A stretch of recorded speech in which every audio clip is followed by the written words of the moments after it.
yang dikasihi Tuhan, kita sangat berterima kasih kepada Tuhan untuk kasih setia Tuhan dalam kehidupan kita, sehingga saat ini kita masih diperkenankan oleh Tuhan untuk ikut di dalam persekutuan wanita, meskipun kita hanya melakukan secara online.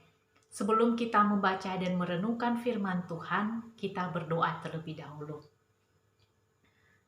Tuhan kami, Yesus Kristus, kami bersyukur Tuhan pada saat ini untuk kasih setia Tuhan dalam hidup kami, sehingga Tuhan memberikan kami waktu untuk kami boleh mengikuti persekutuan wanita pada saat ini.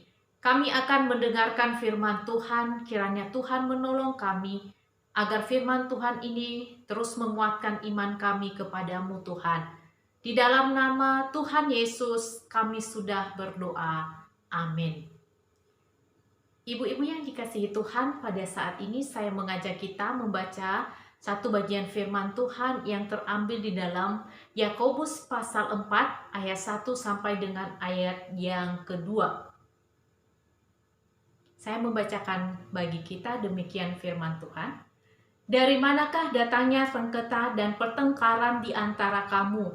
Bukankah datangnya dari hawa nafsumu yang saling berjuang di dalam tubuhmu? Kamu mengingini sesuatu tetapi kamu tidak memperolehnya. Lalu kamu membunuh. Kamu iri hati tetapi kamu tidak mencapai tujuanmu. Lalu kamu bertengkar dan kamu berkelahi. Kamu tidak memperoleh apa-apa karena kamu tidak berdoa. Demikian firman Tuhan, berbahagialah kita yang senantiasa membaca, merenungkan, serta melakukan kebenaran firman Tuhan dalam kehidupan kita. Tema renungan kita pada saat ini adalah cakap mengelola konflik dalam keluarga. Cakap mengelola konflik dalam keluarga. Saudara, kalau kita berbicara tentang konflik, mungkin kita mengatakan bahwa itu sudah hal biasa. Saking biasanya, kita bisa temui di dalam keseharian kita. Misalnya, di tempat di mana kita bekerja, kita bisa melihat kita seringkali menghadapi konflik. Di dalam dunia pertemanan, kita kadang juga seringkali menghadapi konflik. Di dunia maya, kita memperhatikan di sana ada orang yang juga berkonflik dengan sesamanya. Tapi saya mau katakan kepada kita, saking biasanya, konflik juga kita temui dalam kehidupan pernikahan atau dalam suatu rumah tangga. Pernikahan yang bahagia bukan berarti pernikahan yang tanpa konflik. Rumah tangga yang bahagia bukan berarti rumah tangga yang tidak pernah mengalami konflik. Pernikahan yang tanpa konflik, saya katakan bahwa itu mustahil. Sekali lagi, pernikahan atau rumah tangga yang tanpa konflik itu mustahil. Pernikahan yang sehat, saya katakan, adalah pernikahan yang selalu berkonflik namun dapat diselesaikan dengan baik. Sekali lagi, pernikahan yang sehat atau rumah tangga yang sehat adalah rumah tangga yang berkonflik tetapi bisa diselesaikan dengan baik. Ada satu contoh, ya. Ada seorang pria bernama Chang. Dulunya dia hanyalah seorang buruh. Kini dia telah menjadi kepala bagian, ya. Dia semakin terkenal, lalu membuka perusahaan konstruksi sendiri. Akhirnya namanya menjadi sangat besar. Godaan terhadap dirinya juga semakin banyak. Ketika dia pulang kerja, dia kembali ke rumahnya. Malam itu Ya, mereka biasanya beristirahat, mereka tidur malam. Malam itu dia membalikkan badannya istrinya, ya. Dia membalikkan badan istrinya hanya sekedar berhubungan suami istri. Namun ia menyadari kini istrinya semakin menua. Tubuhnya langsing kini sudah mulai berisi. Kulitnya tidak halus lagi seperti pada awal pernikahan mereka. Jika dibanding dengan sejumlah wanita lain, wanita yang cantik yang ada di sekelilingnya, dia hanyalah seorang wanita desa yang kusam. Keberadaan istri Chang mengingatkan pada masa lalu mereka yang sangat sederhana. Dia berpikir pada malam itu, pernikahan ini sudah mencapai titik akhirnya. Lalu dia berpikir untuk menyetorkan uang sebesar 1 juta yuan ke rekening istrinya. Agar apa? Istrinya dapat membeli rumah yang nyaman di pusat kota dan meminta istrinya untuk bercerai. Istrinya duduk di hadapannya dengan tenang. Ia mendengar alasan perceraian mereka dari suaminya. Mata istrinya pun terlihat begitu tenang menghadapi suaminya malam itu. Namun mereka telah menikah 20 tahun yang lalu. Dia tahu betul sifat istrinya. Dia tahu betul karakter istrinya. Dia tahu bahwa tatapan istrinya sebenarnya menyimpan rasa perih yang amat dalam di hatinya. Dia tiba-tiba menyadari bahwa dia sangat kejam terhadap istrinya. Hari yang telah ditentukan untuk berpisah pun telah tiba. Hari itu sesuatu terjadi di perusahaannya. Ia menyuruh istrinya agar menunggu di rumah sebentar saja. Saat siang hari, dia kembali ke rumahnya untuk membantu istrinya pindah ke rumah baru yang telah dibelinya tersebut. Dan 20 tahun pernikahan mereka berakhir sampai di sini. Sepanjang pagi, sepanjang hari, hatinya sangat gelisah. Begitu siang tiba, ia segera kembali dengan cepat-cepat ke rumah. Namun rumah sudah sepi, tidak ada istrinya di sana. Di atas meja, ia mendapati kunci rumah yang ia belikan untuk istrinya. Buku tabungan yang nilainya 1 juta dan sepucuk surat yang ditulis istrinya untuk dia.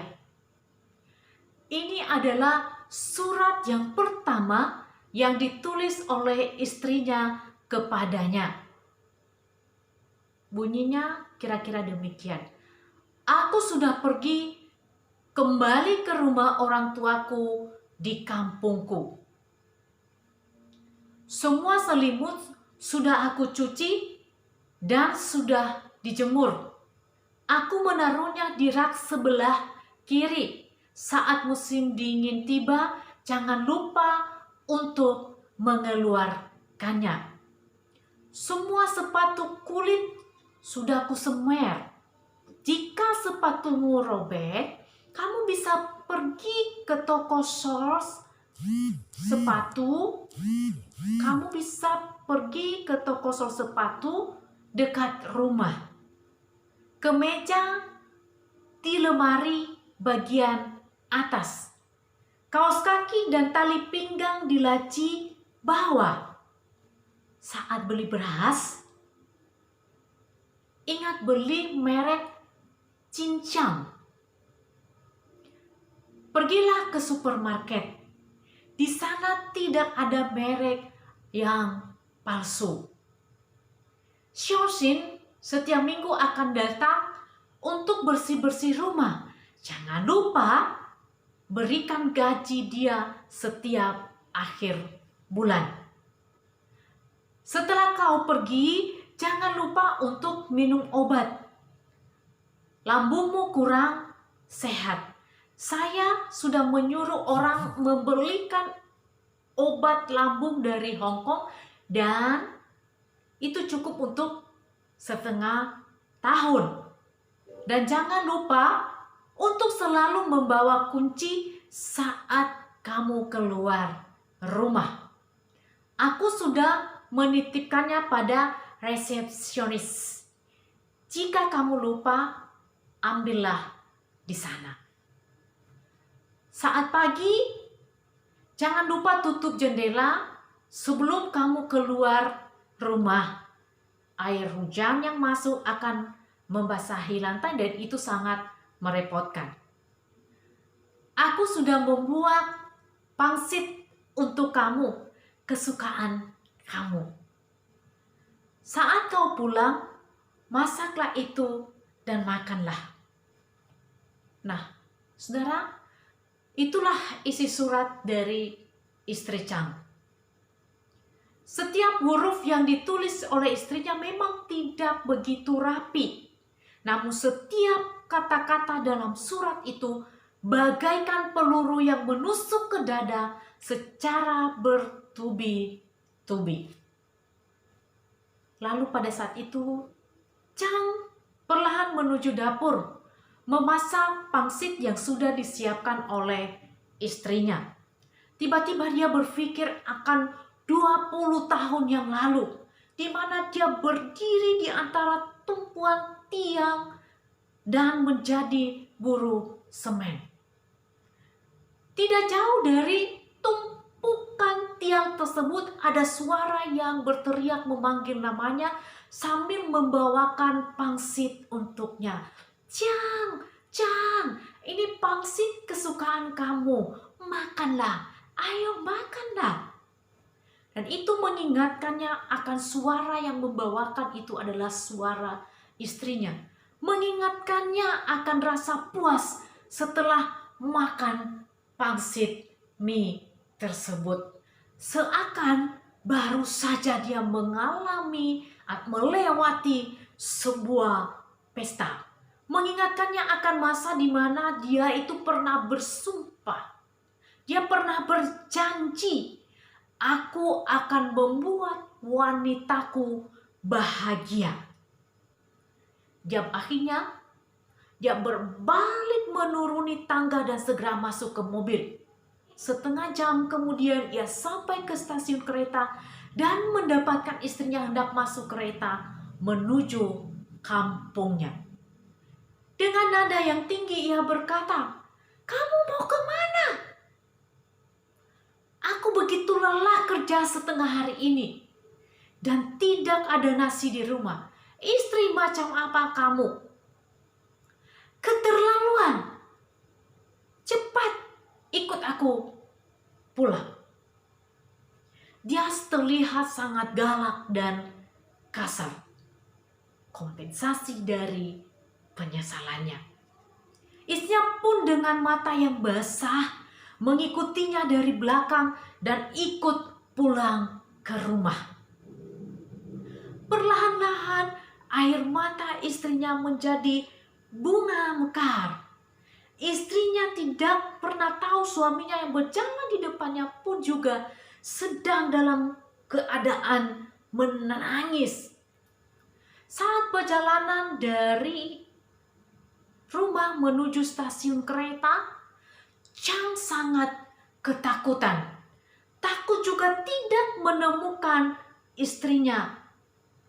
Takut tidak bisa membawa istrinya pulang. Takut kehilangan istrinya. dia memarahi dirinya sendiri. Begitu bodoh, hendak mengusir istrinya sendiri yang sudah bersama-sama dengan dia 20 tahun lamanya. Ternyata hari itu ia kehilangan istri yang begitu dicintainya. Dia mengatakan bahwa kehilangan itu seperti kehilangan tulang rusuk, begitu sakit. Melalui pengalaman ini, hubungan mereka semakin erat setiap harinya dan semakin jatuh cinta. Saudara yang dikasihi Tuhan, konflik adalah hal yang biasa dalam hubungan suami istri. Tapi hal itu saking biasanya kadang sangat berakibat fatal kalau tidak diselesaikan dengan baik. Faktor yang seringkali timbulnya konflik biasanya adalah faktor komunikasi. Kalau kita perhatikan, sejak manusia pertama jatuh ke dalam dosa, yaitu Adam dan Hawa, maka komunikasi di antara Adam dan Hawa menjadi tidak sehat. Adam menyalahkan Hawa, Hawa menyalahkan si ular. Ketika Tuhan bertanya kepada Adam, siapa yang menyuruh engkau memakan buah pohon pengetahuan yang baik dan yang jahat itu? Apa yang jawaban dari Adam? Perempuan yang kau tempatkan di sisiku, dialah yang menyuruhku makan. Lalu ku makan. Ketika Tuhan bertanya kepada Hawa, Hawa menjawab, si ular itu yang menggodaku sehingga aku memakannya. Saudara, jika dalam sebuah keluarga terjadi saling menyalahkan, ya, tidak ada yang mau mengalah, maka komunikasi menjadi tidak sehat. Sekali lagi, jika di dalam satu keluarga saling menyalahkan, maka komunikasi dari suami istri menjadi tidak sehat. Masalah pun tidak akan selesai. Saat ini banyak rumah tangga yang tidak memiliki komunikasi yang sehat dalam rumah tangga seperti pada awal pernikahan. Bisa saja mereka satu rumah, bisa saja mereka satu ranjang, tetapi kasih di antara mereka sudah menjadi pudar. Bisa saja mereka pergi ke mana bersama, tetapi kasih di antara mereka sudah tidak ada. Putusnya komunikasi yang baik dalam rumah tangga akan menjadi masalah yang serius bila tidak diselesaikan dengan baik. Seperti yang dikatakan tadi Yakobus di dalam bagian firman Tuhan tadi. Dari mana datangnya sengketa dan pertengkaran di antara kamu? Bukankah dari hawa nafsumu yang saling berjuang dalam tubuhmu? Bagaimana caranya menyelesaikan konflik dalam rumah tangga yang seringkali terjadi? Ketika kita dalam berumah tangga punya konflik, saya hanya memberikan beberapa tips ya kepada kita. Bagaimana kita bisa menyelesaikan konflik dengan baik. Yang pertama, kita harus meminta pertolongan Tuhan. Kita harus meminta pertolongan Tuhan. Saudara yang dikasihi Tuhan, sebelum kita berbicara dengan pasangan dalam menyelesaikan konflik, bicaralah terlebih dahulu dengan Tuhan melalui doa. Biasanya, kalau kita lagi marah, pilih diam di rumah atau keluar rumah. Banyakan kalau sudah sebel, sudah marah, laki lebih memilih untuk kabur dari rumah. Mereka berpikir bahwa itu adalah cara untuk menenangkan diri. Mereka berpikir adalah bagaimana cara untuk menghilangkan rasa galau itu dengan cara keluar dari rumah, kabur dari rumah. Mereka malas untuk berdebat dengan istri pada waktu sedang marah. Tapi kabur dari rumah, saya katakan tidak pernah menyelesaikan masalah. Mari kita renungkan, siapa yang memenuhi semua kebutuhan kita, termasuk ketika kita sedang galau.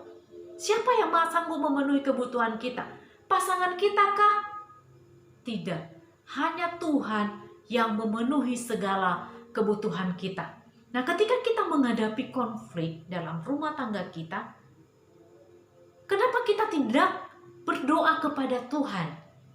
Kenapa kita mau kabur dari rumah? Tidak, itu cara yang tidak benar. Berdoalah terlebih dahulu kepada Tuhan sebelum kita berbicara kepada pasangan kita dalam menyelesaikan konflik. Tuhan satu-satunya pemenuh kebutuhan kita, termasuk ketika hati ini sedang galau. Jadi berdoalah senantiasa kepada Tuhan, memohon pertolongan Tuhan, memohon kekuatan daripada Tuhan dalam menyelesaikan konflik dalam rumah tangga kita. Yang kedua, kita harus mengkonsentrasikan perhatian kita pada kesalahan kita. Pikirlah lebih dahulu wilayah di mana kita harus memperbaiki dan mengembangkan diri. Sekali lagi, kita harus mengkonsentrasikan perhatian kita pada masalah kita. Pikirkan lebih dahulu wilayah mana kita bisa memperbaiki dan mengembangkan diri. Memang ketika kita menghadapi konflik tidak gampang. Kita pasti lebih mudah menyalahkan pasangan daripada melihat kesalahan dari diri kita sendiri. Dengan gampangnya kita menuduh pasangan kita bahwa dia paling salah. Kita merasa paling benar. Nah, dalam hal ini saya mengajak kita ketika kita menyelesaikan konflik, kita harus berinisiatif menyelesaikan masalah itu dan melihat masalah yang ada dalam hidup kita. Memang sangat sulit bila sama-sama merasa tidak bersalah. Akhirnya konflik tidak selesai karena masing-masing pasangan saling menunggu. Firman Tuhan di dalam Ayub pasalnya yang kelima, ayat yang kedua, saya membacakan bagi kita, dikatakan di sana bahwa sesungguhnya orang bodoh dibunuh oleh sakit hati. Sesungguhnya orang bodoh dibunuh oleh sakit hati. Saudara yang dikasihi Tuhan, konflik yang tidak diselesaikan dengan baik dan selalu disimpan dalam hati, sesungguhnya dikatakan di dalam bagian firman Tuhan adalah suatu kebodohan, karena manusia dibunuh oleh sakit hatinya. Dia tidak berinisiatif untuk melihat kesalahan pada dirinya. Dia tidak berpikir bahwa wilayah mana yang harus bisa diperbaiki dalam diri kita ini. Saudara yang dikasihi Tuhan, coba pikirkan ini dalam kehidupan kita. Yang ketiga, bagaimana caranya menyelesaikan konflik yang seringkali terjadi dalam pernikahan, dalam rumah tangga kita. Yang ketiga, belajarlah untuk menyelesaikan masalah secara dewasa. Belajarlah untuk menyelesaikan masalah secara dewasa. Ya. Ada seorang yang bernama Mark Feitelberg, ya, seorang psikolog pernah mengatakan, dalam sebuah hubungan antar manusia, semakin erat hubungan satu dengan yang lainnya, semakin besar pula kemungkinan terjadinya konflik di antara mereka. Mark memberikan cara bertengkar yang sehat, yakni pertengkaran yang bisa menghasilkan solusi akhir paling melegakan kedua belah pihak, atau bisa dikenal dengan win-win solution.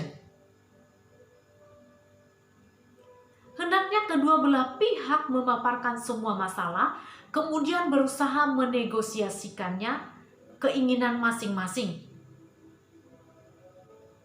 Saudara, keberhasilan menyelesaikan masalah secara dewasa akan memunculkan rasa saling jatuh cinta lagi. Maukah kita melakukannya? Tuhan memberkati kita semua. Kita berdoa.